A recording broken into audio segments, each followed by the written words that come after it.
BJP द्वारा किए गए चुनावी घोषणा पत्र के बाद आज यूपी के फतेहपुर की सांसद व केंद्रीय मंत्री साध्वी निरंजन ज्योति ने अपने शहर स्थित केंद्रीय चुनाव कार्यालय में प्रेस वार्ता करते हुए चुनावी घोषणा पत्र की जानकारी दी है। वहीं उन्होंने अखिलेश यादव द्वारा अरुण गोविल का वीडियो शेयर करते हुए जो टिप्पणी की गई उस पर पलटवार करते हुए क्या कुछ कहा, यह जरा आप भी सुनिए। जनपद फतेहपुर से संवाददाता रिजवानुद्दीन की पूरी रिपोर्ट।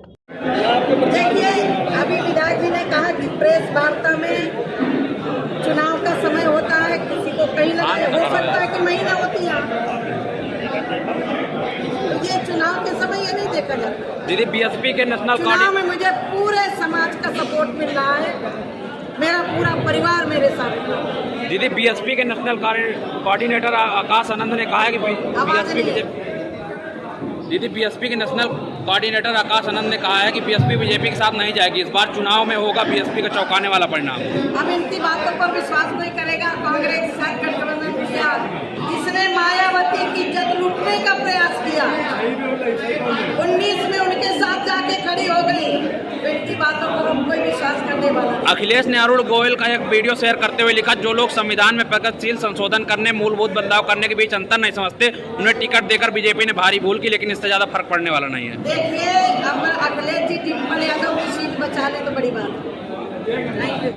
में दे दिया गया है, संकल्प पत्र के लिए नहीं है, मोदी जी की कारण और की 14 से वो किया है। मुझे श्रद्धेय अटल बिहारी वाजपेयी जी का पानी का भार याद है, आप गूगल में जाएंगे तो आपको मिलेगा। जब हमारे सांसद कम थे, इंडिया गठबंधन की सरकार बनी, जब इस्तीफा देने जा रहे थे, विपक्ष हंस रहा था और कह रहा था, अटल जी आपने अपने वादे पूरे नहीं किए, आपका वादा 370 का है, आपका वादा मंदिर का है। अटल जी ने पार्लियामेंट के अंदर इस्तीफा देने के पहले कहा था कि जिस दिन मेरी पूर्ण बहुमत की सरकार आ जाएगी, मेरे सारे पूरे वादे पूरे होंगे, और वो अटल जी का सपना पूरा हो रहा है। मंदिर भी बना, 370 धारा भी खत्म हुई, और कश्मीर के अंदर आज विकास की गंगा बह रही है। इस बार चुनाव में देख रहे हैं कि राजपूत समाज आपसे नाराज है, महाजन सैलाब कई प्रदेशों का रोड पर आ गया है, फतेहपुर में भी राजपूत। देखिए, मैं जाति पर विश्वास नहीं करती। इतने दिनों में 10 सालों में लोगों ने देखा होगा, मोदी जी की 4 जाति हैं, तो वही 4 जातियां मेरे लिए हैं, उन्हीं के लिए मैंने काम किया है। राजनीति में चुनाव के समय एक तरह से कुछ अफवाह भी फैलाई जाती हैं।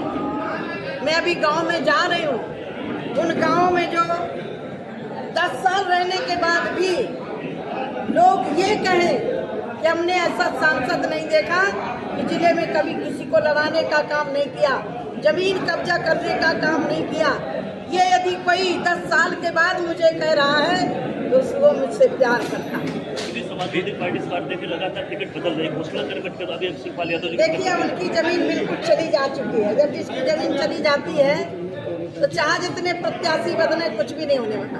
अखिलेश यादव बयान आया कि जो बीजेपी का संकल्प पत्र है वो झूठ का पुलिंदा है, जो 22 में वादे किए गए थे पूरे करने के लिए, वो 47 तक बढ़ा दिए गए हैं। देखिए, झूठ का पुलिंदा उन्हीं का है। अब मैं ज्यादा बोलूंगी तो सन 82 की घटना मुझे याद है।